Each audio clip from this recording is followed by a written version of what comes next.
Rachel Kushner on kirjanik, kes on kandideerinud juba väga mitmele auhinnale. Seesama raamat Loomise järv oli ka Bookeri preemia lõppvalikus. Ja iga tema uus romaan on sündmus, sest ta oskab kirjutada erakordselt hoogsalt, näha oma tegelasi ja maailma väga huvitavate nurkade alt. Ja ka seesama raamat on hästi palju kutsunud esile reageeringuid, sest ta on loonud siin jällegi ühe tegelase, kes päris tänapäevaselt on väga ebausaldatav oma arvamustes ja selles, mida ta kirjeldab. See tegelane on varju nime all siis Sadie Smith.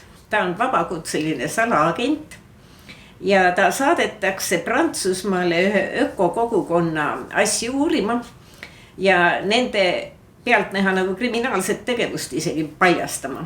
Ta läheb ja ta peab sulanduma sellesse kogukonda, mis tal ka tõepoolest õnnestub.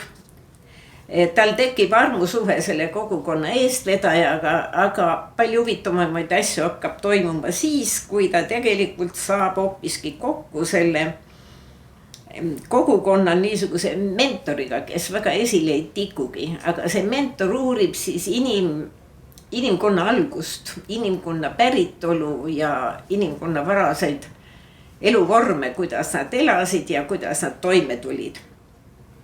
Ja see kokkupuude lööb ka selle Sadie maailma täiesti segi, nii et ta on sunnitud mõtlema, mis ta üldse tahab peale hakata ja millised on tema enda elu põhimõtted, tema enda filosoofia ja kuidas ta saab elada nii, et ta enda vastu aus oleks.